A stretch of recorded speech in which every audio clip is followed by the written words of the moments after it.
Logics. ఈ క్లాస్లో మనం డిగ్రీ 4th సెమిస్టర్ హిస్టరీలో 3rd యూనిట్లో ఉన్నటువంటి మోస్ట్ ఇంపార్టెంట్ క్వశ్చన్స్ని డిస్కస్ చేయబోతున్నాం. సో ఈ యూనిట్లో మోస్ట్ ఇంపార్టెంట్ క్వశ్చన్ ఏంటో చూడమ్మా. What were the stages in the Italian unification? Italy ఏకీకరణలో ఉన్నటువంటి ముఖ్యమైన దశల గురించి రాయమని చెప్పాడు.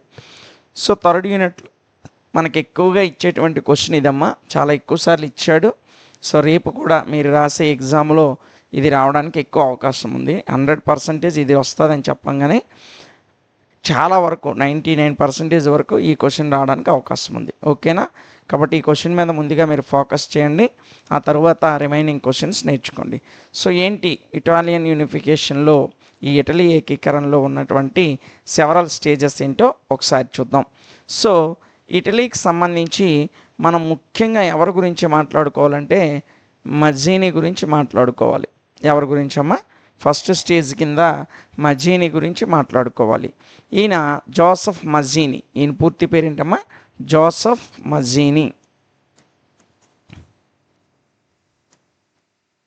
జోసెఫ్ మజ్జీని.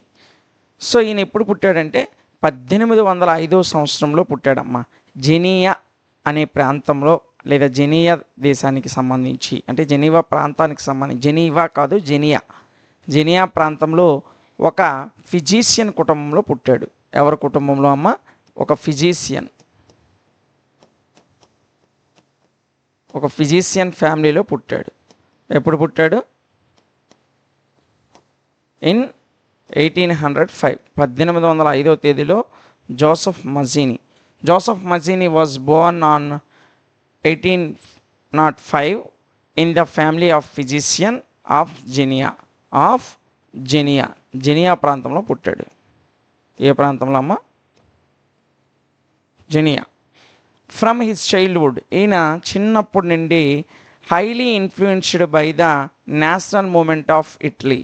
ఇటలీ యొక్క నేషనల్ మూమెంట్ చేత చిన్నప్పటి నుండి కూడా ఈయన ఇన్ఫ్లుయెన్స్ అయ్యేవాడు, అంటే ప్రభావితం అయ్యేవాడు. National movement of Italy.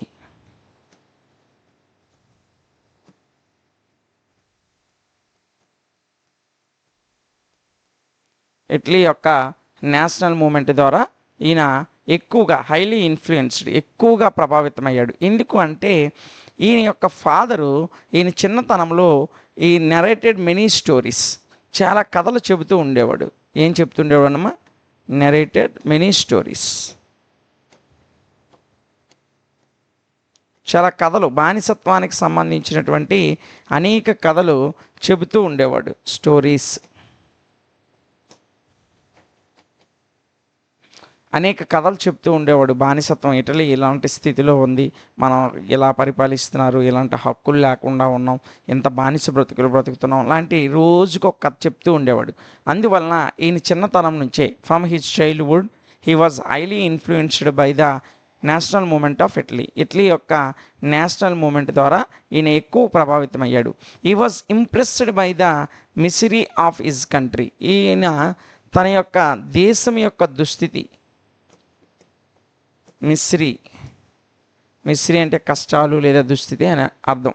అయితే ఆయన యొక్క దేశానికి ఉన్నటువంటి కష్టాలను బట్టి, ఆ దేశం అనుభవిస్తున్న కష్టాలు, ఆ దేశం అనుభవిస్తున్న దుస్థితిని చూసి ఈయన ఎక్కువగా ఇంప్రెస్ అయ్యాడు. ఎందుకు అంటే ఈ evoked from his country independent. ఈయన ఏం భావించాడంటే ఈ vowed to make his country was independent. ఈయన he was vowed to make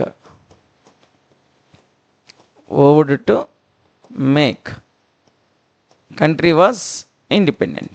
దేశాన్ని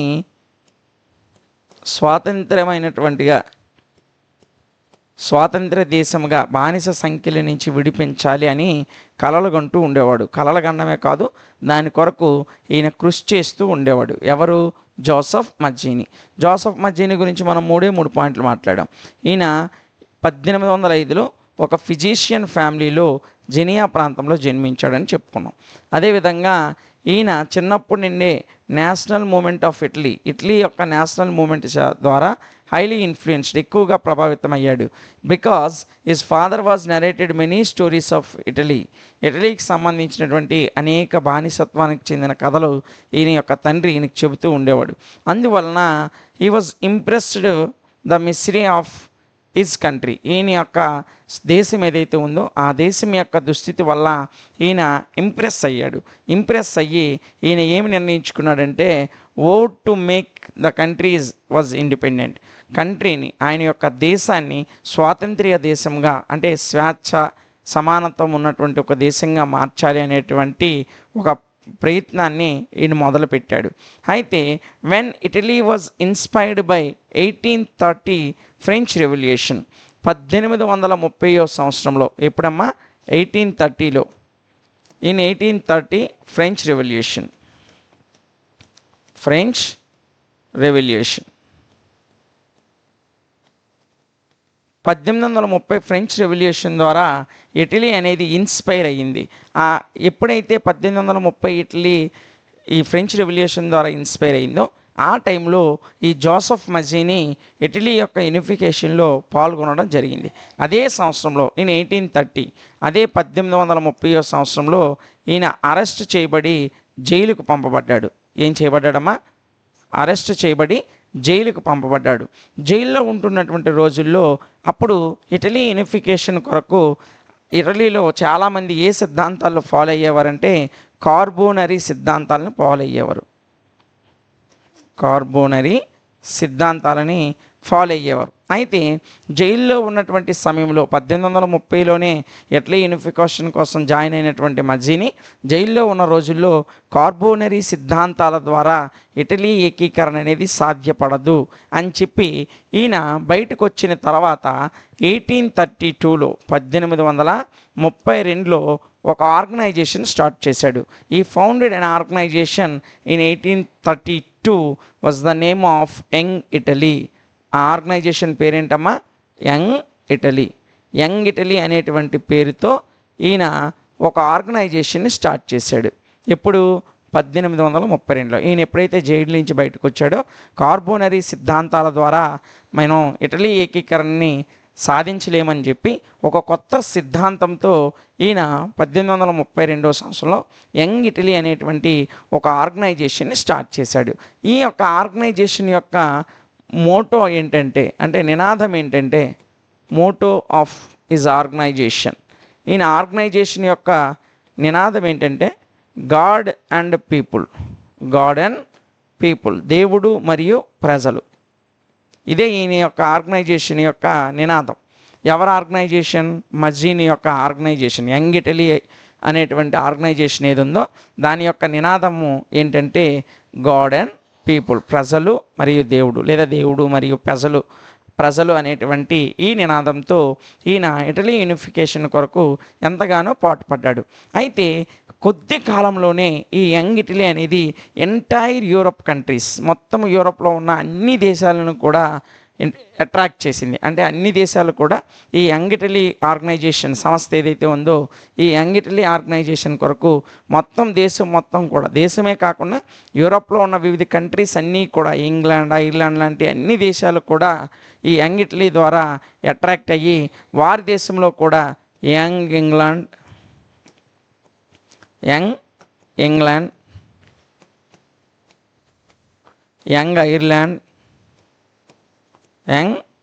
ఐర్లాండ్ లాంటి సంస్థలని వారి దేశంలో కూడా ఈ యంగ్ ఇటలీ పేరుతో యంగ్ ఇంగ్లాండ్, యంగ్ ఐర్లాండ్ అనేటువంటి సంస్థలని వారి దేశంలో కూడా స్టార్ట్ చేసుకునేంతగా ఈ యంగ్ ఇటలీ అనేటువంటి ఆర్గనైజేషను ఎంటైర్ యూరప్ కంట్రీస్ని, యూరప్లో ఉన్న అన్ని కంట్రీస్ని కూడా ఎక్కువగా అట్రాక్ట్ చేయడం జరిగింది. సో ఈ విధంగా ఇటలీ యూనిఫికేషన్లో ప్రభావవంతమైనటువంటి పాత్రను, ఒక కీ రోల్ను పోషిస్తున్నటువంటి ఈ జోసెఫ్ మజీనిని ఇటలీ యొక్క రిపబ్లిక్ అనేది ఇన్వైట్ చేయడం జరిగింది. ఎందుకు అంటే Mazzini was invited to accept the presidentship of republic యొక్క ప్రెసిడెంట్షిప్ని. దేనమ్మా? ప్రెసిడెంట్షిప్. ఇక్కడ కనబడదేమో, ఒకసారి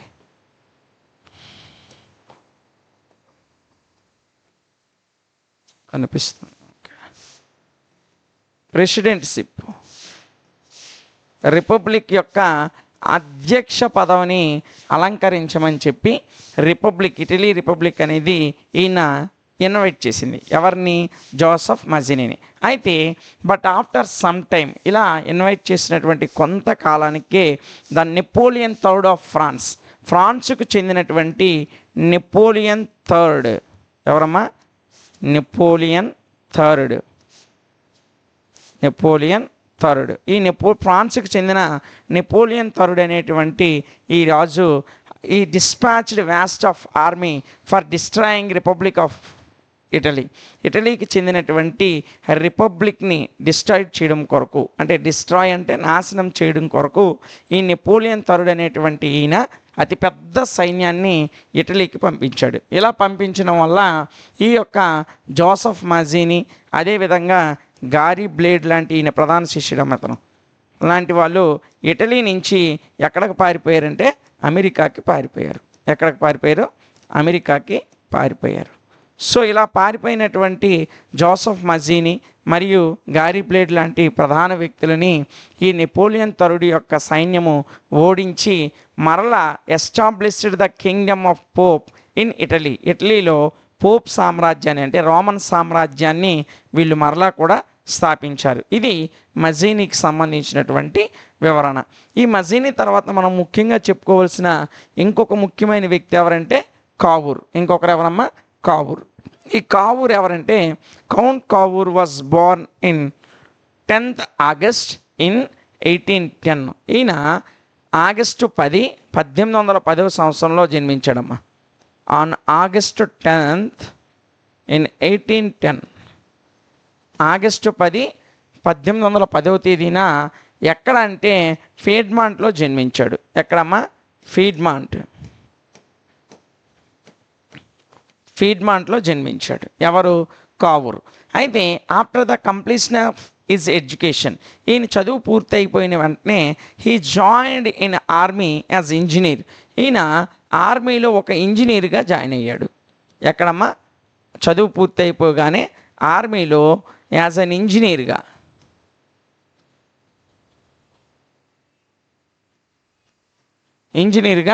జాయిన్ అయ్యాడు. ఎవరు? ఈ కావూర్ అనేటువంటి ఈయన. ఈయన ఎప్పుడు జన్మించాడు? 1810 ఆగస్టు 10వ తేదీన ఫీడ్మాంట్లో జన్మించాడు. ఈయన చదువు పూర్తి చేసుకోగానే ఆర్మీలో ఒక ఇంజనీర్గా జాయిన్ అయ్యాడు. ఇలా ఇంజనీర్గా జాయిన్ అయినటువంటి ఈ Cavour threw himself into task of the unification of Italy యొక్క ఏకీకరణ కొరకు తనకు తానుగా యూనిఫికేషన్ ఆఫ్ ఇటలీ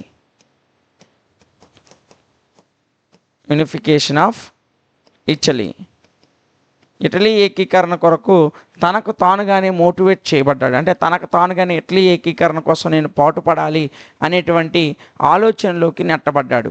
అయితే ద ఫెయిల్యూర్ ఆఫ్ మజినీస్, ఈ ఇటలీ ఏకీకరణ కొరకు మజినీ చేసినటువంటి పోరాటము ఫెయిల్ అవ్వడం వలన ఆ ఫెయిల్యూర్ ఏదైతే ఉందో, మజినీస్ ఫెయిల్యూర్ అనేది ఈయనకి అంటే సులభతరం చేసింది.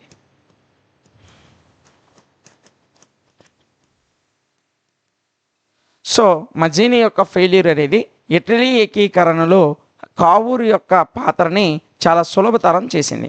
అయితే Cavour was elected to the parliament of Piedmont యొక్క పార్లమెంట్కి 1848 మరియు 1850 సంవత్సరం, ఈ 2 సంవత్సరాల్లో కూడా ఈయన ఫీడ్మెంట్కి సంబంధించిన పార్లమెంట్ ఏదైతే ఉందో ఆ పార్లమెంట్కి కావూర్ ఎలక్ట్ అయ్యాడు. ఎలక్ట్ అవ్వడమే కాకుండా ఈ మినిస్టర్గా, దేనికమ్మా? ఒక మంత్రిగా ఈయన నామినేట్ అయ్యాడు. క్యాబినెట్లో ఒక మినిస్టర్గా కూడా ఈయన నామినేట్ అయ్యాడు. సో క్యాబినెట్లో మినిస్టర్గా నామినేట్ అయ్యి అనేక పదవులను అధిరోహించి ఇటలీ యొక్క ఏకీకరణకు ఎంతగానో దోహదపడ్డాడు.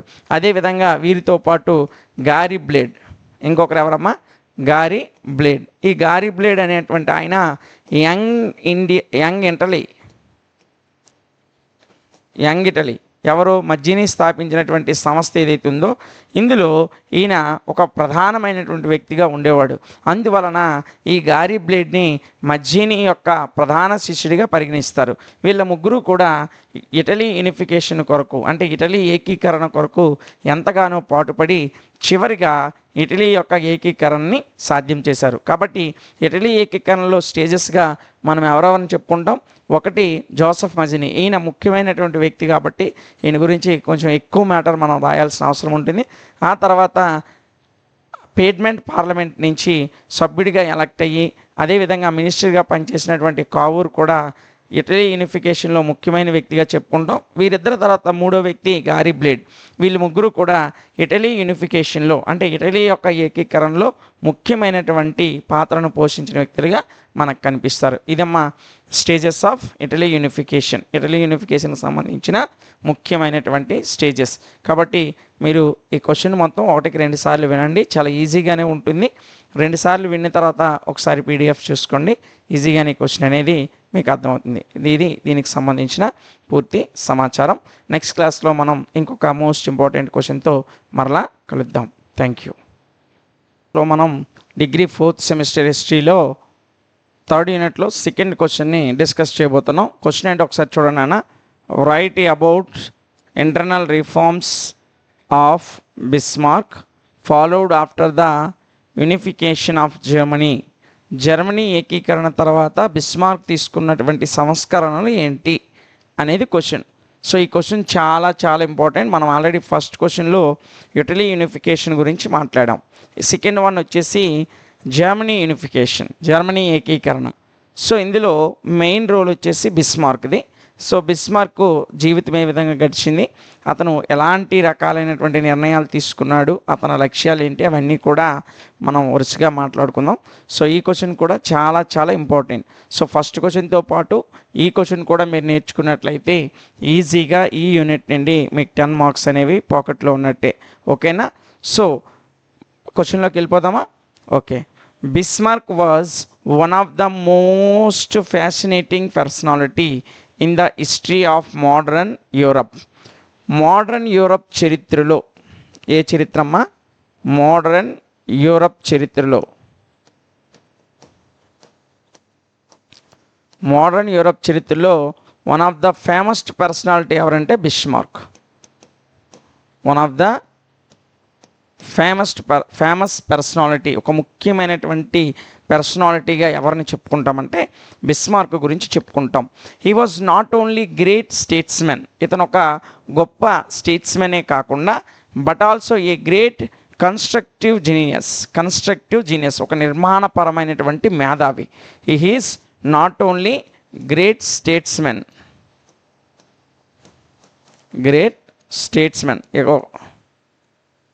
గొప్ప స్టేట్స్మెనే కాదు but also a great constructive genius,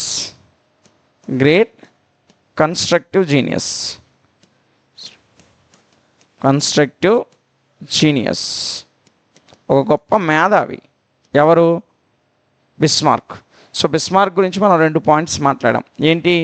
Bismarck is a most famous popularity in the age of modern Europe చరిత్రలో, హిస్టరీ ఆఫ్ మోడర్న్ యూరప్ చరిత్రలో ఒక ముఖ్యమైనటువంటి వ్యక్తిగా మనం ఎవరి గురించి మాట్లాడతామంటే బిస్మార్క్ గురించి మాట్లాడతాం.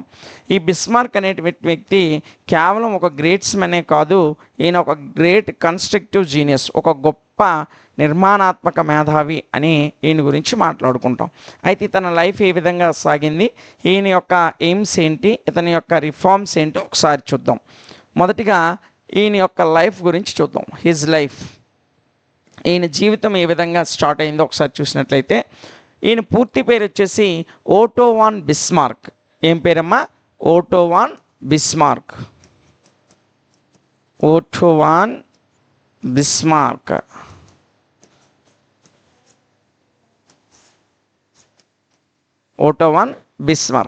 సో ఈ ఓటో వాన్ బిస్మార్క్ అనేటువంటి ఆయన ఎక్కడ జన్మించాడంటే, Otto von Bismarck was born in 1815 AD at Schonhausen. ఎక్కడమ్మా? స్కాన్హౌసెన్లో జన్మించాడు. ఏ ప్రాంతంలో జన్మించాడు? స్కాన్ హౌసెన్. స్కాన్ హౌసెన్లో ఎప్పుడు జన్మించాడు? 1815 ఏడి, క్రీస్తు శకం 1815లో స్కాన్ హౌసెన్లో ఈ ఓటో వాన్ బిస్మార్క్ అనేటువంటి ఈయన జన్మించాడు. ఇది 40 మైల్స్ వెస్ట్ ఆఫ్ బెర్లిన్. ఇది బెర్లిన్కి పశ్చిమాన 40 మైళ్ళు దూరంలో ఉంటుంది. ఎన్ని మైళ్ళమ్మా? 40 మైల్స్. బెర్లిన్ దేశానికి 40 మైల్స్ 40 మైళ్ళు దూరంలో ఉంటుంది. ఏది? ఈ స్కాన్ హౌసెన్ అనేటువంటి ప్రాంతం. ఈయన he received his education from Berlin and Gottingen. Berlin, Gottingen అనేటువంటి రెండు మంచి ఫేమస్ విశ్వవిద్యాలయాల నుంచి ఈయన తన చదువును పూర్తి చేశాడు. He received his education from Berlin and Gottingen. ఏ విశ్వవిద్యాలయమ్మా? బెర్లిన్ యూనివర్సిటీ, అదేవిధంగా గాటింగన్. ఈ రెండు యూనివర్సిటీల నుంచి ఈయన తన యొక్క విద్యాభ్యాసాన్ని, తన యొక్క పూర్తి ఎడ్యుకేషన్ని పూర్తి చేశాడు. అంటే ఈయన హయ్యర్ స్టడీస్ మొత్తం ఏ యూనివర్సిటీలో చదివాడంటే బెర్లిన్ యూనివర్సిటీలోను, అదేవిధంగా గాటింగన్ యూనివర్సిటీలో ఈయన తన యొక్క హయ్యర్ స్టడీస్ అంతా పూర్తి చేశాడు. అయితే ఈయనకి ఏవేవి అభిరుచులుగా మన హ్యాబిట్స్ ఉంటాయి కదా, అదేవిధంగా ఈయన చిన్నప్పటి నుండి ఎక్కువగా ఈయనకు ఉన్నటువంటి హ్యాబిట్స్ ఏంటంటే హార్స్ రైడింగ్. ఈయనకు ఉన్నటువంటి ముఖ్యమైన హ్యాబిట్ ఏంటమ్మా? హార్స్ రైడింగ్, గుర్రపు స్వారీ. అసలు గుర్రపు స్వారీ ఎందుకంటే ఈయనకి చిన్నప్పటి నుండి రాజులు, రాజ్యాధికారాలు, పరిపాలన ఇలాంటి విషయాల మీద ఈయనకి ఎక్కువగా ఇంట్రెస్ట్ ఉండేది. అందువలన చిన్నప్పటి నుండి ఈయనకి గుర్రపు స్వారీలు అంటే ఇష్టం. అదేవిధంగా యూజ్ ఆఫ్ ఆర్మ్స్ అంటే ఆయుధాలను ఉపయోగించడం అంటే ఇష్టం.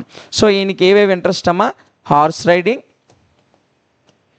And use of arms. Use of arms అంటే ఆయుధాలను ఉపయోగించడం. సో గుర్రపు స్వారీలు చేయడం, ఆయుధాలను ఉపయోగించడం అనేది ఈయన యొక్క ఇంట్రెస్ట్గా చెప్పుకుంటాం. సో మొట్టమొదటిగా మనం ఏం మాట్లాడాం? ఓటో వాన్ బిస్మార్క్ వచ్చేసి ఎక్కడ?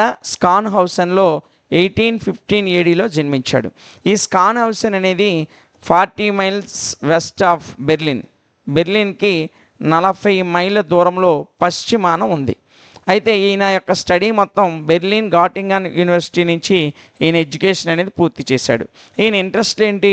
ఒకటేమో హార్స్ రైడింగ్, ఇంకొకటేమో యూజ్ ఆఫ్ ఆర్మ్స్ అంటే ఆయుధాలు ఉపయోగించడం, గుర్రపు స్వారీలు లాంటివి ఈయన యొక్క అభిరుచులుగా, ఈయనకు ఇష్టమైనటువంటి హ్యాబిట్స్గా చెప్పుకోవచ్చు. అదేవిధంగా ఫర్ సమ్ టైమ్, అయితే ఈయన చదువు పూర్తి చేసుకున్న తర్వాత కొంతకాలం పాటు for some time he worked in civil service.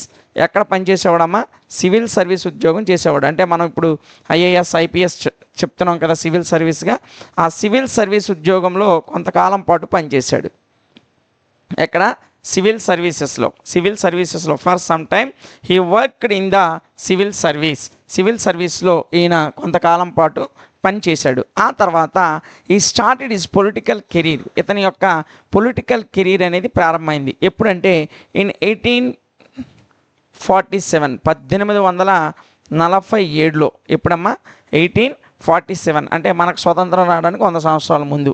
In 1847 he started his political career when he was elected to the Prussian Diet. ఎప్పుడైతే ఈయన ప్రషియన్ డైట్కి ఎంపిక చేయబడ్డాడో, దేనికమ్మా?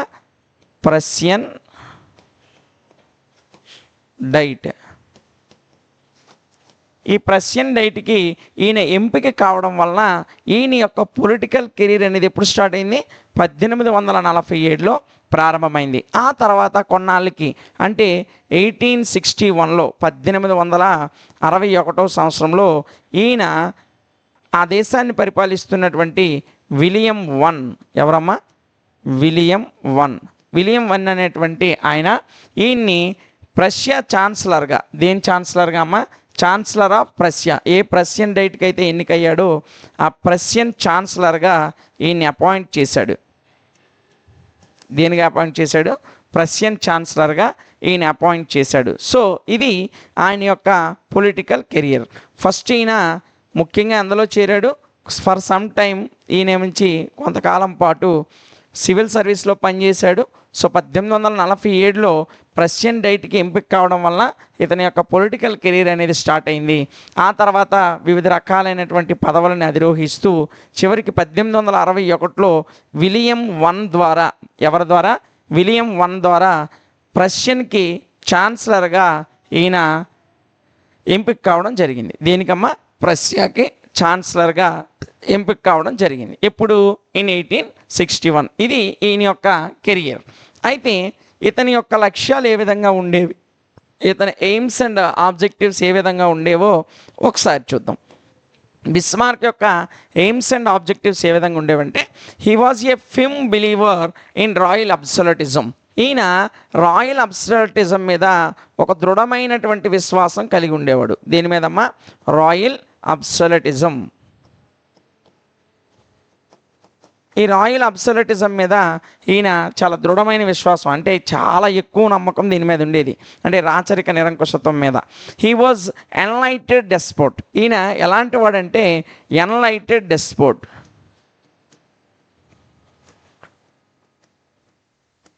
ఎన్లైటెడ్ డెస్పోట్ అంటే ఒక జ్ఞానవంతమైనటువంటి నిరంకుశవాది, ఒక జ్ఞానవంతమైన నిరంకుశవాది, ఎన్లైటెడ్ డెస్పర్ట్. ఎంత నిరంకుశత్వవాది అంటే ఈయనకి డెమోక్రసీ అన్న, లిబరలిజం అనేది అన్న ఇష్టం ఉండేది కాదు. ఈయన ఎప్పుడూ కూడా రాజులు, రాజ్యాధికారం మీదే దృష్టి పెట్టేవాడు, కానీ ప్రజాపాలన, ప్రజాస్వామ్యం ఇలాంటి విషయాల మీద ఎక్కువగా ఇతనికి ఇష్టం ఉండేది కాదు.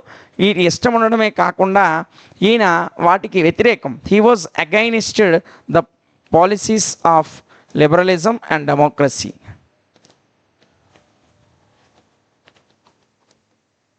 Liberalism and democracy. ఈయన ప్రజాస్వామ్యానికి, ఉదారవాదానికి ఈయన అగైనిస్ట్, అంటే వ్యతిరేకి. సో ప్రజాస్వామ్యం అంటే ఈయనకి ఇష్టం ఉండదు. ప్రజల చేత పరిపాలించడం, ప్రజాప్రతినిధులు ఎన్ని కావడం, వారు పరిపాలించడం అనేటువంటి సిద్ధాంతాలు ఈయనకి అసలు ఇష్టమే ఉండేది కాదు. ఈయన దేని మీద ఎక్కువగా ఇంట్రెస్ట్ చూపించేవాడు? ఈ వాజ్ ఎ ఫిమ్ బిలీవర్, అంటే ఒక దృఢమైనటువంటి విశ్వాసి. దేని మీద? రాయల్ అబ్సల్యూటిజం మీద, అంటే రాచరికమైనటువంటి పాలన మీద, రాచరిక నిరంకుశత్వం మీద ఈయన ఎక్కువ ఇంట్రెస్ట్ ఉండేది, ఎక్కువ విశ్వాసం, ఎక్కువ నమ్మకం ఉండేది. అయితే ఈ వాజ్ అన్ ఎన్లైటెడ్ డెస్పోట్, అంటే ఇతను ఒక జ్ఞానం కలిగినటువంటి నిరంకుశతవాది. ఈ అగైనిస్టెడ్ యాజ్ లిబరలిజం అండ్ డెమోక్రసీ. ప్రజాస్వామ్యానికి, ఉదారవాదానికి బిస్మార్క్ ఏ విధంగా ఉండేవాడంటే వ్యతిరేకంగా ఉండేవాడు. అయితే ఈయన జర్మనీ యూనిఫికేషన్ ఆఫ్ జర్మనీ ఏకీకరణకి ఒక పాలసీతో సాధించాడమ్మా. ఆ పాలసీ ఏంటంటే blood and iron policy. Policy ఏంటమ్మా? Blood and iron policy. Blood and iron policy.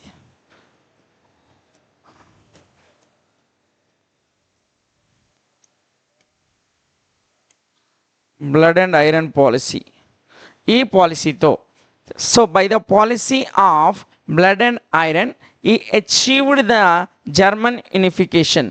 ఈ బ్లడ్ అండ్ ఐరన్ అనేటువంటి ఈ సిద్ధాంతం ద్వారా ఇతను యూనిఫికేషన్ ఆఫ్ జర్మనీ ఏకీకరణని సాధించాడు. Unification of Germany.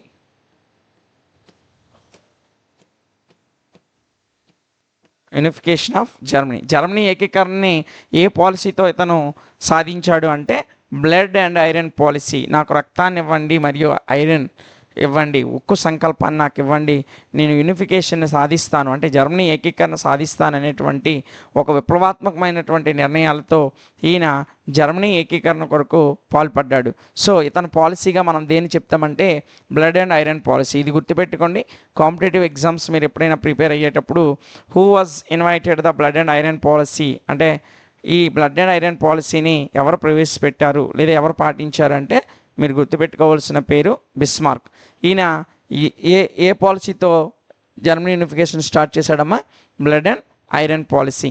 అయితే ఆఫ్టర్ యూనిఫికేషన్, ఎప్పుడైతే జర్మనీ ఏకీకరణ జరిగిందో ఆ జర్మనీ ఏకీకరణ తర్వాత after unification he wanted to be rebuild Germany. ఇతను ఏం కోరుకున్నాడంటే రీబిల్డ్ జర్మనీని తిరిగి నిర్మించాలనుకున్నాడు. రీబిల్డ్ జర్మనీని తిరిగి నిర్మించాలి, అంటే ఒక గొప్ప వైభవంగా నిర్మించాలి అనేటువంటి ఒక కోరిక కలిగి ఉన్నాడు. ఇంకా ఏ విధంగా నిర్మించాలనుకున్నాడంటే he wanted to rebuild Germany on sound lines to the envy of Europe. Europe ఖండం మొత్తము అసూయపడేంత విధంగా జర్మనీని తిరిగి నిర్మించాలనుకున్నాడు. Envy of Europe, Europe Europe అసూయపడే విధంగా, ఏది అసూయపడే విధంగా అమ్మా? యూరప్ ఖండము అసూయపడే విధంగా జర్మనీని రీబిల్డ్ చేయాలనుకున్నాడు. ఇది ఆయన యొక్క ఎయిము, లక్ష్యము. సో చూడండి, మనం ఇక్కడ ఏంటంటే మాట్లాడాం, ఈయన రాయల్ అబ్సల్యూటిజం మీద, అంటే రాచరిక నిరంకుశత్వం మీద ఎక్కువ దృఢ విశ్వాసాన్ని నమ్మిక ఉండేవాడు. అదేవిధంగా హీ వాజ్ ఎన్లైటెడ్ డెస్పాట్. ఈయన ఒక జ్ఞానం కలిగినటువంటి నిరంకుశత్వవాది. ఈయన లిబరలిజాన్ని, అదేవిధంగా డెమోక్రసీని ఎక్కువగా వ్యతిరేకించేవాడు. ఈయన బ్లడ్ అండ్ ఐరన్ పాలసీతో జర్మనీ యూనిఫికేషన్ని సాధించాడు. ఆఫ్టర్ యూనిఫికేషన్ తర్వాత ఇతను జర్మనీని పునర్నిర్మించాలనుకున్నాడు. ఏ విధంగా? ఎన్వీ ఆఫ్ యూరప్ అసూయించుకునేంత విధంగా, యూరప్ ఖండమే అసూయపడేంతగా జర్మనీని నిర్మించాలనుకున్నాడు. ఇది ఆయన యొక్క ఎయిమ్స్. ఇక ఈజ్ అడ్మినిస్ట్రేటివ్ అండ్ రిఫార్మ్స్. ఆయన సంబంధించి చాలా రకాలైనటువంటి రిఫార్మ్స్ని, అంటే పరిపాలనలో చాలా రకాల రిఫార్మ్స్ తీసుకొని వచ్చాడమ్మా. చాలా రకాలైనటువంటి రిఫార్మ్స్ తీసుకొని వచ్చాడు. అవి ఏంటో ఒకసారి మనం చూసుకున్నట్లయితే కాన్స్టిట్యూషనల్ రిఫార్మ్స్. మొదటిది ఏంటమ్మా? కాన్స్టిట్యూషనల్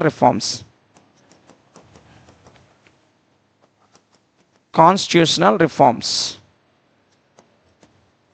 రాజ్యాంగపరమైనటువంటి సంస్కరణలు.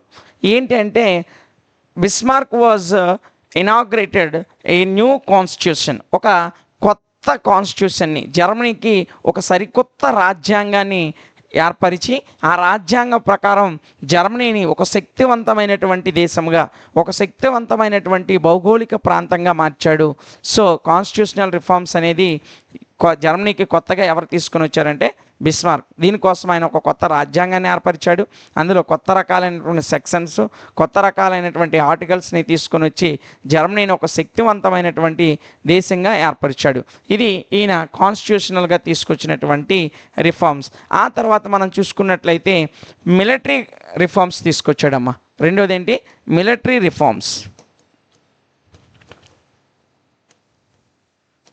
రిఫార్మ్స్ అంటే సైనిక సంస్కరణలు.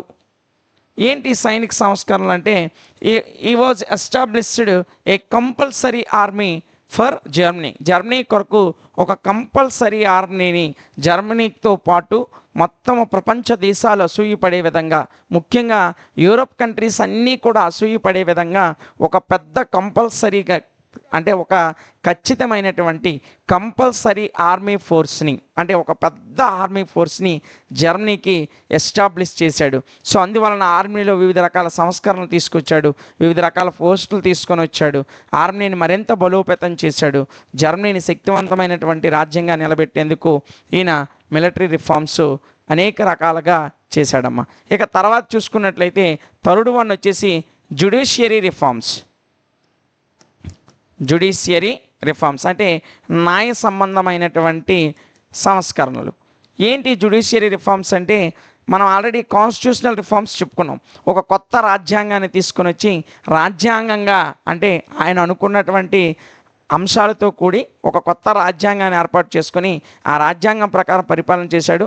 దాని ప్రకారంగా జ్యుడిషియరీ సిస్టమ్స్ తీసుకొచ్చాడు, న్యాయ వ్యవస్థలను తీసుకొని వచ్చాడు. దీనికి అనుగుణంగా ఈయన లా కోర్ట్స్ని ఏర్పాటు చేశాడు. ఏంటి ఏర్పాటు చేశాడమ్మా? లా కోర్ట్స్ అనేవి ఏర్పాటు చేసి వాటి ద్వారా పరిపాలన చేశాడు. వీటన్నిటికీ పెద్దదిగా ఒక సుప్రీం కోర్ట్ని లీప్జిగ్ నగరంలో, ఎక్కడమ్మా? జర్మనీలోని లిప్జిగ్ అనేటువంటి నగరంలో ఒక సుప్రీంకోర్టు పెట్టి దాని కంట్రోల్లో లా కోర్ట్స్ అని పనిచేసి ప్రజలకి జ్యుడిషియరీ సిస్టమ్ని అందుబాటులోకి తీసుకొని వచ్చినటువంటి వ్యక్తి ఎవరంటే బిస్మార్క్. ఇది బిస్మార్క్ తీసుకున్నటువంటి ఒక రకమైనటువంటి జ్యుడిషియరీ రిఫార్మ్స్. ఆ తర్వాత ఈయన తీసుకున్న ఇతర రిఫార్మ్స్ ఏంటంటే ఎకనామికల్ రిఫార్మ్స్, తర్వాత సోషల్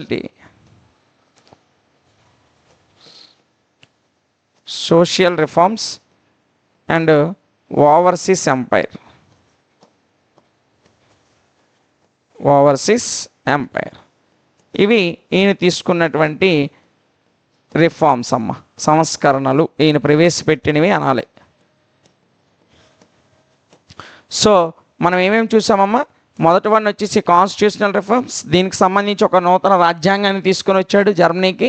అదేవిధంగా మిలిటరీ రిఫార్మ్స్, మిలిటరీలో ఒక కొత్త వ్యవస్థను తీసుకొని వచ్చి యూరప్ ఖండం మొత్తం అసూయపడేలా జర్మనీని ఒక శక్తివంతమైనటువంటి రాజ్యాంగాన్ని నిలబెట్టాడు. అదేవిధంగా జ్యుడిషియరీ రిఫార్మ్స్ అంటే ఒక శక్తివంతమైనటువంటి న్యాయ వ్యవస్థను తీసుకొని వచ్చి లా కోర్ట్స్ని ఏర్పాటు చేశాడు. వీటన్నిటి మీద ఒక సుప్రీంకోర్టుని లీప్జిగ్ నగరంలో ఏర్పాటు చేసి జర్మనీలో జ్యుడిషియరీ సిస్టమ్ని స్ట్రాంగ్ చేశాడు.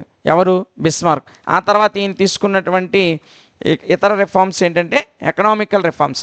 ఈ ఎకనామికల్ రిఫార్మ్స్ కొరకు ఈయన ఏం చేశాడంటే ఫ్యాక్టరైజేషన్ తీసుకొని వచ్చాడమ్మా. అంటే ఇండస్ట్రియలైజేషన్. ఏంటి? ఇండస్ట్రియలైజేషన్.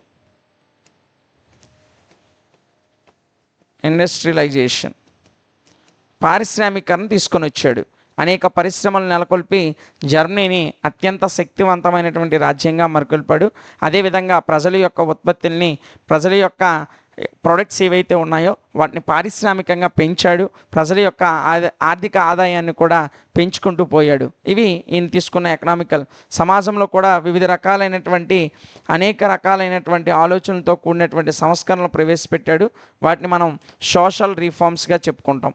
అదేవిధంగా ఓవర్సీస్ ఎంపైర్, మొత్తం సామ్రాజ్యం మీద ఒక శక్తివంతమైనటువంటి వ్యక్తిగా బిస్మార్క్ అనేవాడు నిలిచాడు. సో ఇది బిస్మార్క్ జర్మనీ యూనిఫికేషన్ తర్వాత ఆయన యొక్క జీవిత విధానం మరియు ఆయన ఉన్నటువంటి లక్ష్యాలు, అదేవిధంగా ఆయన పరిపాలనలో తీసుకొచ్చినటువంటి వివిధ రకాల రిఫార్మ్స్. సో 10 మార్క్స్ క్వశ్చన్ కాబట్టి టెక్స్ట్ బుక్లో ఇచ్చిన పేజీలు ఏదైతే ఇన్ఫర్మేషన్ ఉందో అదంతా చదవాల్సిన అవసరం లేదు.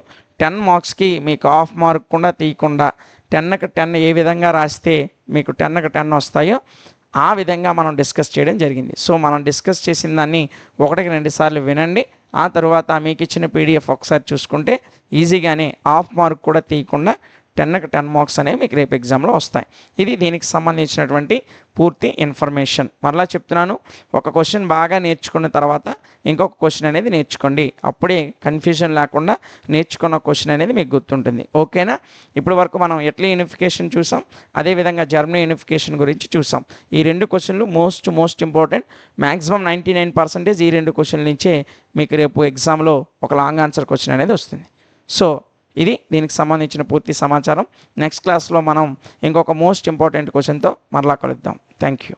ఈ క్లాస్లో మనం డిగ్రీ 4th సెమిస్టర్ హిస్టరీలో 3rd యూనిట్లో ఉన్నటువంటి ఇంకొక మోస్ట్ ఇంపార్టెంట్ క్వశ్చన్ని డిస్కస్ చేయబోతున్నాం. సో క్వశ్చన్ ఏంటో చూడమ్మా. What were the stages involved in the formation of triple entente? Triple entente ఏర్పడడంలో ఉన్నటువంటి వివిధ రకాల దశల గురించి మనకి వివరించమని చెప్పాడు. సో ఈ క్వశ్చన్ చాలా ఇంపార్టెంట్ అమ్మా. మనం ఆల్రెడీ ఏం చెప్పుకున్నామంటే ఫస్ట్ 2 క్వశ్చన్లో ఖచ్చితంగా ఒక లాంగ్ ఆన్సర్ క్వశ్చన్ అనేది వస్తుందని చెప్పుకున్నాం. కొన్నిసార్లు పేపర్ టఫ్గా ఇవ్వాలనుకుంటే వాడు ట్రిపుల్ ఎంటెంట్ గురించి 10 మార్క్స్ క్వశ్చన్ అనేది మీకు ఇస్తాడు. ఒకవేళ పేపర్ ఈజీగానే ఉంటే మనం డిస్కస్ చేసిన మొదటి 2 క్వశ్చన్లోనే ఒక లాంగ్ ఆన్సర్ క్వశ్చన్ అనేది వస్తుంది. సో దీన్ని బ్రీఫ్లీగా ఒక 5 మార్క్స్ కలగడానికి అవకాశం ఉంది. కాబట్టి ఈ క్వశ్చన్ లాంగ్ ఆన్సర్కి ఇంపార్టెంట్, అదేవిధంగా షార్ట్ ఆన్సర్కి కూడా ఇంపార్టెంటే. కాబట్టి దీని మీద కొంచెం ఒక 10 నిమిషాలు మీకు కాన్సన్ట్రేషన్ పెట్టినట్లయితే ఈజీగానే క్వశ్చన్ అనేది మీకు అర్థమవుతుంది. ఓకేనా? ఓకే, మరి క్వశ్చన్లోకి వెళ్ళిపోదామా? చూడండి, ఏంటి ట్రిపుల్ ఎంటెంట్ అంటే the birth of competing alliances, triple alliance and triple entente. Triple alliance మరియు ట్రిపుల్ ఎంటెంట్లో యొక్క ఆవిర్భావం అనేది the most significant event in the history of Europe between 1871 to 1914. ఎప్పటి నుంచి ఎప్పటి వరకు అమ్మా? 1871 1871 నుంచి 1914 మధ్య వరకు యూరప్ హిస్టరీలో, ఏ హిస్టరీ అమ్మా? యూరప్ హిస్టరీలో, హిస్టరీ ఆఫ్ యూరప్ చరిత్రలో ఈ ట్రిపుల్ ఎలియన్స్ ట్రిపుల్ ఎంటెంట్ల యొక్క నిర్మాణము లేదా ఆవిర్భావం అనేది ఒక ముఖ్యమైనటువంటి ఈవెంట్గా, ఒక సంఘటనగా చెప్పుకుంటాం. సో మరలా చెప్తున్నాను చూడండి, the birth of competing alliances of triple entente or triple alliance, triple entente కానీ ట్రిపుల్ ఏలియన్స్ కానీ వీటి యొక్క ఆవిర్భావం అనేది ద హిస్టరీ ఆఫ్ యూరప్ చరిత్రలోనే ద సిగ్నిఫికెంట్ ఈవెంట్, ఒక ముఖ్యమైనటువంటి సంఘటనగా చెప్పుకుంటాం. ఇవి రెండు ఎప్పుడు ఏర్పడ్డాయంటే 1871 నుంచి 1914 మధ్యలో ఏర్పడ్డాయి. అయితే in fact Bismarck was the founder the system of alliances. ఇందులో ట్రిపుల్ ఏలియన్స్కి ఫౌండర్ ఎవరమ్మా? బిస్మార్క్ అమ్మ. ఈ ఎలియన్స్కి ఫౌండర్ అంటే మూలకర్త. ఈ ఎలియన్స్కి ఫౌండర్ ఎవరు? బిస్మార్క్. జర్మనీ యూనిఫికేషన్ కొరకు పాటుపడినటువంటి బిస్మార్క్ ఎవరైతే ఉన్నారో ఆ బిస్మార్కే ఈ ఎలియన్సెస్, ఈ కూటమిలకి ఫౌండర్గా మనం చెప్పుకుంటాం. అయితే after the fall of Bismarck in 1890, 1890వ సంవత్సరంలో, ఎప్పుడమ్మా? 1890లో బిస్మార్క్ యొక్క ఫాల్ అంటే పతనము మొదలైంది. సో పతనం అయిపోయాడు. ఇప్పుడు 1890లో బిస్మార్క్ పతనం అయిపోవడం జరిగింది. సో ఎప్పుడైతే బిస్మార్క్ పతనం అయిపోయాడో, after the fall of Bismarck పతనం తర్వాత 1890 సంవత్సరంలో కైజర్ విలియం II, ఎవరమ్మా? Kaiser William II. Kaiser William II. ఈ కైజర్ విలియం II అనేటువంటి ఈయన బిస్మార్క్ పతనం తర్వాత శాంతి స్థాపనం కొరకు, దేని కొరకమ్మా? ప్లేస్ ఆఫ్ పీస్, శాంతి స్థాపన కొరకు ఒక పాలసీని ఫాలో అయ్యాడు. ఆ పాలసీనే మనం వరల్డ్ పాలిటిక్స్, దీన్ని వాళ్ళ భాషలో ఏమంటామంటే వెల్ట్ పాలిటిక్ అంటాం. ఏమంటామమ్మా? వెల్ట్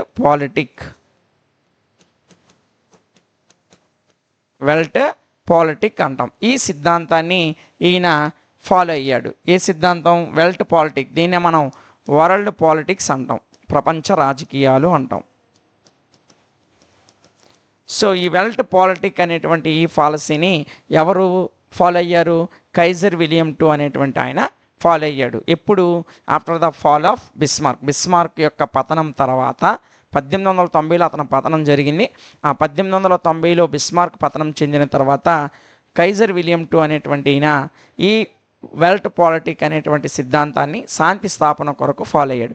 వీటన్నిటి ఫలితంగా మనకి ట్రిపుల్ ఎంటెంట్, ఈ ట్రిపుల్ ఎంటెంట్ అనేది ఏంటమ్మా? Triple entente. ఈ ట్రిపుల్ ఎంటెంట్ అనేది for the counter of triple alliance, triple ఏలియన్స్కి కౌంటర్గా ఏర్పడిందమ్మా. ఏది? Triple entente. ఎప్పుడు? ఈ యొక్క అన్ని ఫలితాల తర్వాత, అంటే బిస్మార్క్ పతనం అయిపోవడం, ఈ ట్రిపుల్ ఏలియన్స్ ఏర్పడడం, వాటికి ఫౌండర్గా బిస్మార్క్ ఉండడం, ఆ తర్వాత 1890లో బిస్మార్క్ పతనం అయిపోవడం, ఈ కైజర్ విలియము శాంతి స్థాపన కొరకు ఒక సిద్ధాంతాన్ని ఫాలో అవడం, వీటన్నిటి ఫలితాలకి అనుగుణంగా ట్రిపుల్ ఎంటెంట్ అనేది ఈ ట్రిపుల్ ఏలియన్స్కి వ్యతిరేకంగా ట్రిపుల్ ఏలియన్స్కి ఒక కౌంటర్గా ఏర్పడింది. సో ఇవన్నీ కూడా ఒకేసారి జరగలేదమ్మా. ఈ ట్రిపుల్ ఎంటెంట్ అనేది ఒక్కసారిగా సడన్ ఈవెంట్ లాగా ఏర్పడలేదు. So the birth of triple entente was not a sudden event. ఈ ట్రిపుల్ ఎంటెంట్ ఆవిర్భావం అనేది నాట్ ఏ సడన్ ఈవెంట్, సడన్గా అయితే ఆవిర్భవించలేదు.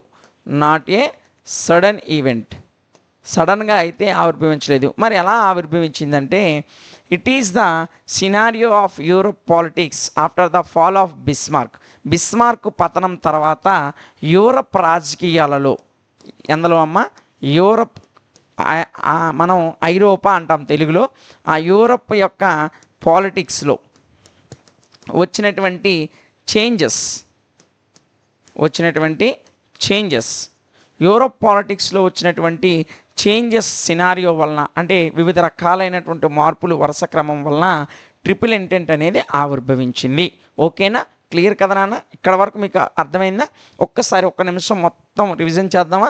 ఒకసారి చూడండి నాన్న, జస్ట్ ఒక 30 సెకండ్స్ మాత్రమే. 1871 నుంచి 1914 వరకు, బిట్వీన్ 1871 టు 1914, 1871 నుంచి 1914 వరకు యూరప్ హిస్టరీలోనే ఈ ట్రిపుల్ ఎంటెంట్ ట్రిపుల్ ఏలియన్స్ అనేవి ఒక ముఖ్యమైనటువంటి సంఘటనగా చెప్తాం. ముఖ్యంగా ఈ ఏలియన్స్కి యూరప్ హిస్టరీలోనే ముఖ్యమైనవి. దీనికి ఫౌండర్ ఎవరంటే బిస్మార్క్. 1890లో బిస్మార్క్ పతనం చెందిన తర్వాత శాంతి స్థాపన కొరకు, దేని కొరకమ్మా, ప్లేస్ ఆఫ్ పీస్, శాంతి స్థాపన కొరకు కైజర్ విలియం II అనేటువంటి ఈయన ఏ సిద్ధాంతాన్ని ఫాలో అయ్యాడమ్మా? ఏ సిద్ధాంతాన్ని? వెల్ట్ పాలిటిక్స్. దీన్నే మనం వరల్డ్ పాలిటిక్స్ అంటాం. ఈ సిద్ధాంతాన్ని, ఈ పాలసీని అతను ఫాలో అవ్వడం జరిగింది. అయితే వీటన్నిటి ఫలితంగా మనకి ట్రిపుల్ ఎంటెంట్ అనేది ట్రిపుల్ ఏలియన్స్కి వ్యతిరేకంగా కౌంటర్గా ఏర్పడింది. అయితే ఈ ట్రిపుల్ ఎంటెంట్ ఏర్పడడం అనేది సడన్గా జరగలేదు. మరి ఏ విధంగా జరిగింది? ఆఫ్టర్ ఫాల్ ఆఫ్ బిస్మార్క్ యొక్క పతనం తర్వాత the changing scenario of Europe politics, Europe రాజకీయాల్లో వివిధ రకాలైనటువంటి మార్పుల వరుస క్రమంలో ఈ ట్రిపుల్ ఎంటెంట్ అనేది ఆవిర్భవించింది. అయితే అవి ఏంటో మనం ఒకసారి చూసినట్లయితే ఇందులో ఫస్ట్ వన్ వచ్చేసి dual alliance between France and Russia in 1894. 1894 సంవత్సరంలో ఫ్రాన్స్కి మరియు రష్యాకి మధ్యన డ్యూయల్ ఎలియన్స్ అంటే ద్వంద్వ కూటమి అనేది ఏర్పడిందమ్మా. అంటే ఫ్రాన్స్ మరియు రష్యా రెండు కూడా కూటమిగా ఏర్పడ్డాయి. ఇది మొదటి స్టేజ్, ట్రిపుల్ ఎంటెంట్ ఏర్పడడంలో ఫస్ట్ స్టేజ్. ఇది ఎప్పుడు జరిగింది? 1894లో జరిగింది. ఏంటి డ్యూయల్ ఎలియన్స్ అంటే? In the wake of Bismarck's policy of isolation, Bismarck యొక్క ఐసోలేషన్ పాలసీ ఏదైతే ఉందో ఇది నిర్వీర్యమైపోయింది. ఐసోలేషన్, బిస్మార్క్ యొక్క పతనం తర్వాత ఆయన సిద్ధాంతాలు కానీ అతని పాలసీలు కానీ పూర్తిగా నిర్వీర్యమైపోయాయి. దాంతో France was eager in search of alliances in Europe ఖండం మొత్తంలో ఫ్రాన్స్ అనేది తన స్నేహం చేయడానికి, ఇతర దేశాలతో స్నేహం చేయడానికి ఎదురు చూస్తూ ఉంది. ఏది? ఫ్రాన్స్. ఎప్పుడు? బిస్మార్క్ పతనం తర్వాత. ఎప్పుడైతే బిస్మార్క్ పతనం అయిపోయాడో 1890లో, ఆయన పతనం తర్వాత ఫ్రాన్స్ అనేది eagerly waiting for friendship of alliance, కూటమి కొరకు ఇతర దేశాలతో స్నేహం చేయడానికి ఫ్రాన్స్ అనేది ఎదురు చూస్తూ ఉంది.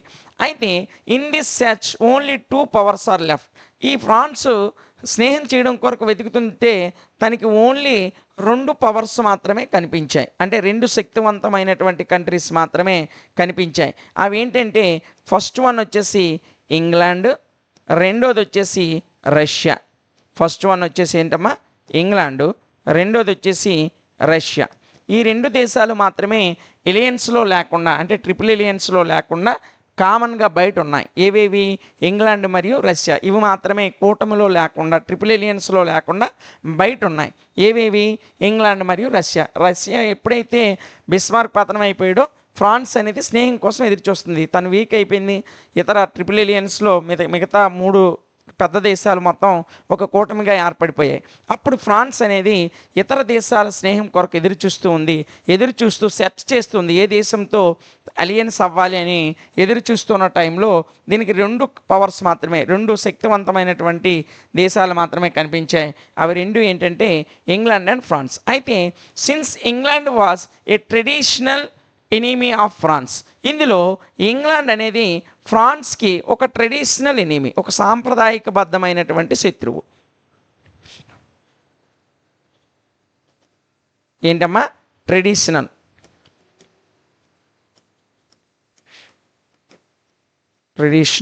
ఎనిమీ, ఒక సాంప్రదాయకబద్ధమైనటువంటి శత్రువు. ఏది? ఇంగ్లాండ్. ఎవరికి? ఫ్రాన్స్కి. సో ఉన్న రెండిట్లో ఒకటి శత్రువు అయితే ఇంకేం చేస్తుంది? మిగిలింది ఏంటి? రిమైనింగ్ కంట్రీ ఏంటి? రష్యా. కాబట్టి ఫ్రాన్స్ అనేది రష్యాతో ఎలియన్స్ అయ్యింది. ఫ్రాన్స్ అనేది రష్యాతో ఎలియన్స్ ఏర్పాటు చేసింది, కూటమిని ఏర్పాటు చేసింది. అయితే ఎప్పుడైతే ఫ్రాన్స్ అనేది ఎలియన్స్ అయిందో, దేంతో? రష్యాతో ఎలియన్స్ అయిందో 3 ఒప్పందాలు చేసుకుంది. ఆ 3 ఒప్పందాలు ఏంటంటే, ఎప్పుడైనా రష్యన్ సైన్యం, ఏదమ్మా? రష్యన్ మిలిటరీ హెల్ప్, దీన్నే మనం ఆర్మీ అనుకుందాం. రష్యన్ మిలిటరీ హెల్ప్ని ఆర్మీ అనుకుందాం. రష్యన్ మిలిటరీ హెల్ప్ అనేది ఫ్రాన్స్కి సహాయం చేయాలి. ఏ సందర్భంలో? ఫ్రాన్స్కి సహాయం చేయాలి. ఏ సందర్భంలో అంటే ఫ్రాన్స్ మీద జర్మనీ కానీ ఇటలీ కానీ దాడి చేసినట్లయితే, ఫ్రాన్స్ మీద జర్మనీ కానీ ఇటలీ కానీ దాడి చేసినట్లయితే ఈ ఫ్రాన్స్కి రష్యా అనేది సహాయం చేయాలి. లేదా రెండు విడివిడిగా ఫ్రాన్స్ మీద దాడి చేసిన రష్యా అనేది హెల్ప్ చేయాలి. రెండో ఒప్పందం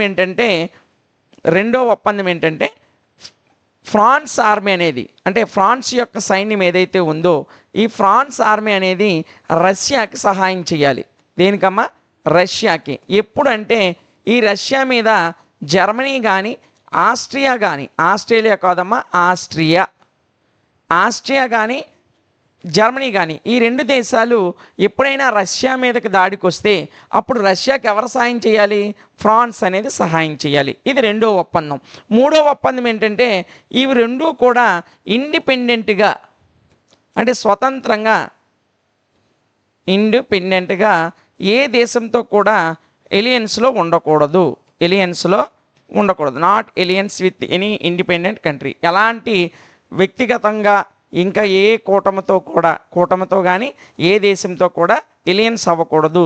ఓన్లీ రష్యాతో మాత్రమే ఫ్రాన్స్ ఉండాలి, ఫ్రాన్స్తో మాత్రమే రష్యా ఉండాలి. ఇది dual alliance of Russia and France. చూడండి, సింపుల్గా ఒక 2 నిమిషాల్లో దీనికి క్విక్ రివిజన్ చేద్దాం. సో బిస్మార్క్ యొక్క ఐసోలేషన్ సెపరేషన్ తర్వాత, అంటే బిస్మార్క్ పతనం తర్వాత ఆయన పాలసీస్ అనేవి పట్టించుకోవడం మానేశారు. సో ఆ తర్వాత ఫ్రాన్స్ అనేది స్నేహం కోసం ఎదురు చూస్తూ ఉంది. అలాంటి సందర్భంలో 2 పవర్స్ మాత్రమే ఎలాంటి కూటముల్లో లేకుండా విడిగా ఉన్నాయి. అవి ఏంటంటే ఒకటి ఇంగ్లాండు, రెండోదేమో రష్యా. ఇందులో ఇంగ్లాండ్ అనేది ఫ్రాన్స్కి ట్రెడిషనల్ ఎనిమీ కాబట్టి ఇంగ్లాండ్ ఎవరితో కూటమిని ఏర్పరిచింది? రష్యాతో ఏర్పరిచింది. దీనికి ముఖ్యంగా 3 కండిషన్స్ ఉన్నాయి. ఏంటంటే ఎప్పుడైనా సరే రష్యన్ ఆర్మీ ఫ్రాన్స్ మీద జర్మనీ కానీ ఇటలీ కానీ దాడి చేస్తే రష్యా ఫ్రాన్స్కి సహాయం చేయాలి. ఎప్పుడైనా రష్యా మీద జర్మనీ కానీ ఆస్ట్రియా కానీ దాడి చేస్తే ఫ్రాన్స్ ఆర్మీ అనేది రష్యన్ ఆర్మీకి సహాయం చేయాలి.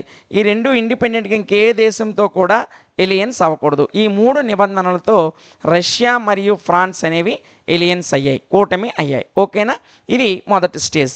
ఆ తర్వాత మనం చూసుకున్నట్లయితే సెకండ్ వన్ వచ్చేసి Anglo Russian convention of 1907 or triple entente. దీన్నే మనం ఏమని పిలుస్తాం? ట్రిపుల్ ఇంటెంట్ అని పిలుస్తాం. సో మొదటిగా ఏమేమి ఏర్పడ్డాయి? రష్యా మరియు ఫ్రాన్స్ ఏర్పడ్డాయి. సో ఇప్పుడు రెండోది ఏంటంటే ఆంగ్లో రష్యన్, అంటే ఇంగ్లాండ్ మరియు రష్యా ఏర్పడ్డాయి. దీన్నే మనం ట్రిపుల్ ఇంటెంట్ అని కూడా పిలుస్తాం. సో ఏంటో ఒకసారి జాగ్రత్తగా వినండి, చాలా తక్కువ పాయింట్స్లోనే ముగిస్తాను. ఆఫ్టర్ ఆంగ్లో ఫ్రెంచ్ ఎంట్రెంట్, సో ఆంగ్లోకి ఫ్రెంచ్కి జరిగినటువంటి ఎంటెంట్ ఏది ఉందో, అంటే కూటమి ఏదైతే ఉందో, after Anglo French entente,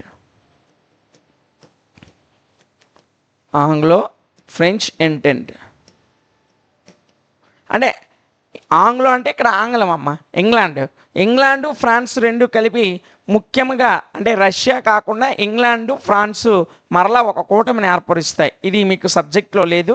so మామూలుగా ఒక జనరల్ పాయింట్ మాత్రం ఇచ్చాడు. ఈ 2 కూటమి ఏర్పరిచిన తర్వాత ఇందులో ఫ్రాన్స్ దేశం ఏదైతే ఉందో ఈ ఫ్రాన్స్ అనేది ఒక కీ రోల్ ప్లే చేస్తుంది, ఒక ప్రధానమైనటువంటి పాత్రను పోషిస్తుంది. దేని కొరకంటే రష్యాని మరియు ఇంగ్లాండ్ని దగ్గరికి చేర్చేందుకు. టుగెదర్ రష్యా అండ్ ఇంగ్లాండ్ ఈ రెండింటినీ కూడా దగ్గరికి చేర్చడానికి. యాక్చువల్లీ రష్యాకి ఇంగ్లాండ్కి పడదు, ఇంగ్లాండ్కి రష్యా పడదు.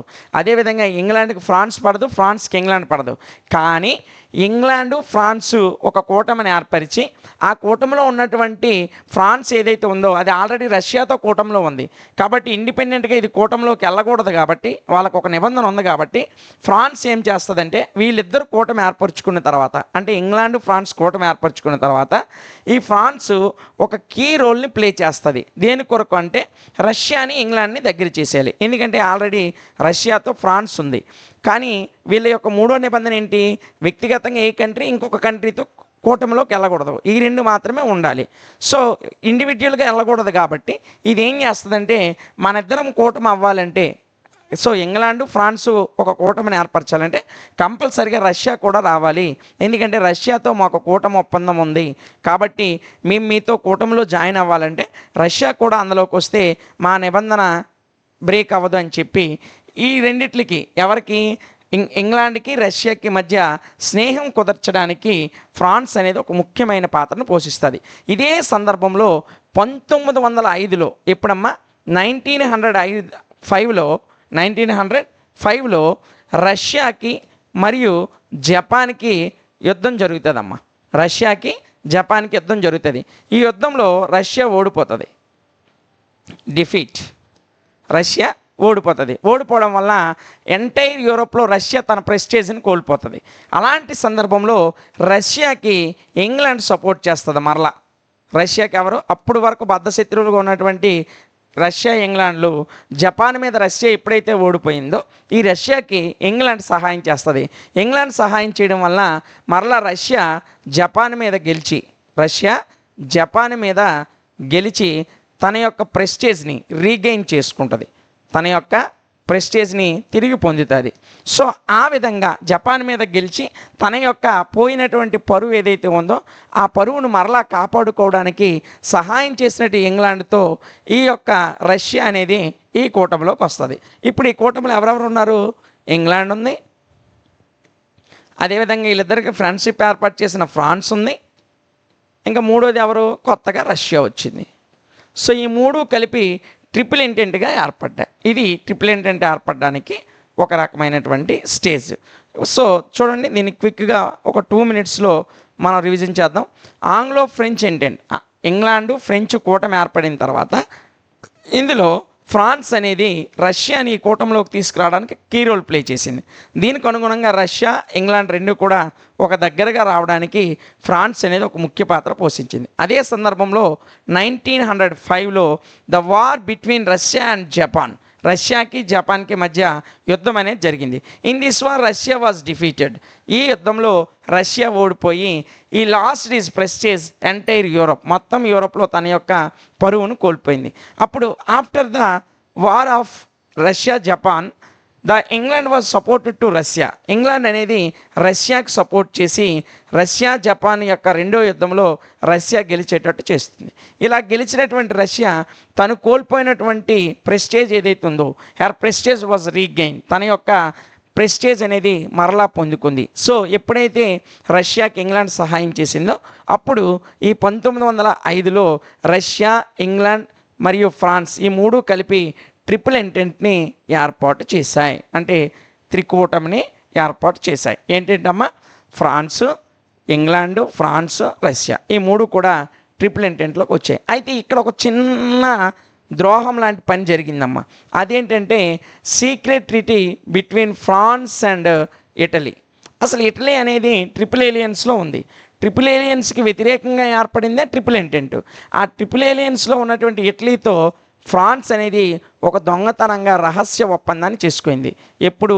1902లో, అంటే ట్రిపుల్ ఇంటెంట్ ఏర్పడడానికి ముందే. ట్రిపుల్ ఇంటెంట్లో 1905లో రష్యా వచ్చి జాయిన్ అయింది. కానీ అంతకన్నా 3 సంవత్సరాల ముందే ఈ ఫ్రాన్స్ అనేది ఇటలీతో ఒక రహస్య ఒప్పందాన్ని చేసుకుంది. అయితే already member of triple aliens, ఇందులో ఇటలీ అనేది already member of triple aliens, already member. ఎందులో? ట్రిపుల్ ఏలియన్స్లో. ఎందులో అమ్మ? ట్రిపుల్ ఏలియన్స్లో. ట్రిపుల్ ఏలియన్స్లో ఇటలీ అనేది మెంబర్ అయినప్పటికీ కూడా 1902లో ఎప్పుడమ్మా 1902లో ఇటలీ మరియు ఫ్రాన్స్ అనేవి ఒక రహస్య ఒప్పందాన్ని చేసుకున్నాయి. ఈ ఒప్పందం ప్రకారం ఇటలీ అనేది ఫ్రాన్స్కి ఏ విధంగా సహాయపడాలి, ఫ్రాన్స్ అనేది ఇటలీకి ఏ విధంగా సహాయపడాలంటే ఫ్రాన్స్ అనేది supported to Italy from occupy the Tripoli. France అనేది ఎవరికి సపోర్ట్ చేయాలి? ఇటలీకి సపోర్ట్ చేయాలి. ఎప్పుడు? ఇటలీ అనేది ట్రిపోలి అనేటువంటి ప్రాంతాన్ని ఆక్యుపై చేసుకోవడానికి. సో ఎప్పటి నుంచో ఇటలీ అనేది ట్రిపోలీని ఆక్యుపై చేయాలనుకుంటుంది. అప్పుడు ట్రిపోలి అనే ప్రాంతం ఎక్కడ ఉంది? ఫ్రాన్స్ పక్కనే ఉంది. కాబట్టి ట్రిపోలీని ఆక్రమించుకోవడంలో ఫ్రాన్స్ యొక్క సహాయాన్ని ఇటలీ కోరింది. సో ఇది మొదటి ఒప్పందం. ఇక రెండో ఒప్పందం ఏంటంటే, ఏ దేశమైనా ఫ్రాన్స్ మీదకి యుద్ధంకి వచ్చినప్పుడు, అంటే ఆల్రెడీ ట్రిపుల్ ఎంటెంట్ ఉంది కదా, ట్రిపుల్ ఎంటెంట్ ఏంటేంటి? ఇంగ్లాండ్, రష్యా మరియు ఇంకోటి ఏంటి? ఫ్రాన్స్. ఆల్రెడీ ట్రిపుల్ ఎంటెంట్ ఉంది. సో దీనికి వ్యతిరేకంగా ఉన్నవే Italy, Germany, Austria. Italy, Germany, Austria, ఇవి ట్రిపుల్ ఏలియన్స్. సో ఏదైనా దేశం ఫ్రాన్స్ మీదకి యుద్ధంకి వస్తే అప్పుడు ఇటలీ అనేది న్యూట్రల్గా ఉండాలి. ఇటలీ అనేది న్యూట్రల్గా ఉండాలి. అంటే ఎలాంటి యుద్ధంలోకి వెళ్ళకూడదు, సపోర్ట్ చేయడం కానీ ఎగైనిస్ట్ చేయడం కానీ ఉండకూడదు. అంటే ఫ్రాన్స్కి సపోర్టు చేయదు, అదేవిధంగా ఫ్రాన్స్కి వ్యతిరేకంగా యుద్ధము కూడా చేయదు. ఏ విధంగా ఉండాలి? న్యూట్రల్గా ఉండాలి. ఈ రెండు ఒప్పందాల వలన 1902లో ఇటలీ మరియు ఫ్రాన్స్ అనేవి ఒక సీక్రెట్ ట్రీటీని, అంటే ఒక సీక్రెట్ ట్రీటీ అంటే ఒక రహస్య ఒప్పందాన్ని ఏర్పాటు చేసుకున్నాయి. దీని తర్వాతే 1905లో మనకి ట్రిపుల్ ఎంటెంట్ అనేది ఏర్పడింది. సో ఇది దీనికి సంబంధించినటువంటి పూర్తి సమాచారం. సో ట్రిపుల్ ఎంటెంట్కి ముందు డ్యూయల్ ఎలియన్స్ గురించి మాట్లాడడం, అదేవిధంగా ఆంగ్లో రష్యన్ లేదా ట్రిపుల్ ఎంటెంట్ గురించి మాట్లాడడం, అదేవిధంగా ఫ్రాన్స్కి ఇటలీకి మధ్య జరిగినటువంటి రహస్య ఒప్పందం గురించి కూడా మాట్లాడాం. ఇది దీనికి సంబంధించినటువంటి పూర్తి సమాచారం. సో దీంతో మనం థర్డ్ యూనిట్ అనేది కంప్లీట్ చేసుకున్నాం. కాబట్టి మరలా చెప్తున్నాను, ఒక క్వశ్చన్ బాగా నేర్చుకున్న తర్వాతే రెండో క్వశ్చన్ నేర్చుకోవడానికి ప్రియారిటీ ఇవ్వండి. 1-2 సార్లు ప్రతి క్వశ్చన్ వినండి. విన్న తర్వాత ఒకసారి పీడిఎఫ్ చదువుకుంటే ఈజీగా మీకు క్వశ్చన్ అనేది అర్థమవుతుంది. అర్థమవడంతో పాటు ఈజీగా నేర్చుకుంటారు. ఓకేనా? సో 1-2 సార్లు వినండి, ఒకసారి పీడిఎఫ్ చదవండి. అప్పుడే మీకు ప్రతి క్వశ్చన్ అనేది ఈజీగా వచ్చేస్తుంది. ఓకేనా? దీంతో మనం థర్డ్ యూనిట్ కంప్లీట్ చేసుకున్నాం కనుక నెక్స్ట్ క్లాస్లో మనం 4th యూనిట్లో ఉన్నటువంటి మోస్ట్ ఇంపార్టెంట్ క్వశ్చన్స్తో మరలా కలుద్దాం. Thank you.